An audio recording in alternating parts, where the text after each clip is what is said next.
നമസ്കാരം.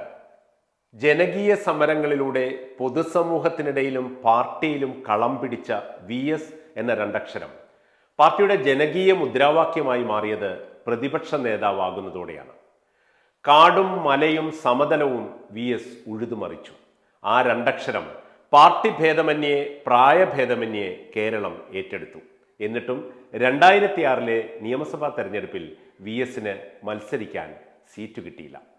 CPM-ന്റെ അച്ചടക്ക സംവിധാനങ്ങളെല്ലാം പൊളിച്ചെറിഞ്ഞ് പാർട്ടി സഖാക്കൾ വി.എസിനു വേണ്ടി തെരുവിലിറങ്ങി.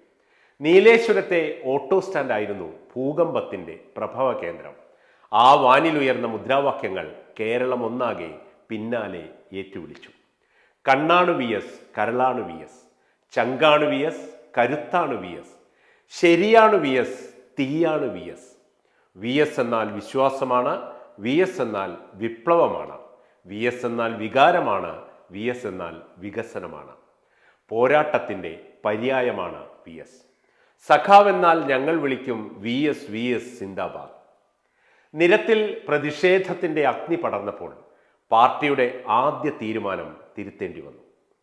1996 വിഭാഗീയത പരാജയപ്പെടുത്തിയ മാരാരിക്കുളത്ത് നിന്ന് വി.എസ്. അച്യുതാനന്ദൻ സുരക്ഷിത മണ്ഡലമായ മലമ്പുഴയിലേക്ക് ചേക്കേറി. ഫലം വന്നപ്പോൾ 98 സീറ്റോടെ CPIM അധികാരത്തിലേറി. വി.എസ്. അച്യുതാനന്ദൻ ആദ്യമായി കേരളത്തിൻ്റെ മുഖ്യമന്ത്രിയായി. 2011 തിരഞ്ഞെടുപ്പിലും പാർട്ടി തീരുമാനം ആവർത്തിച്ചു. വീണ്ടും വി.എസിന് സീറ്റ് നിഷേധിച്ചു.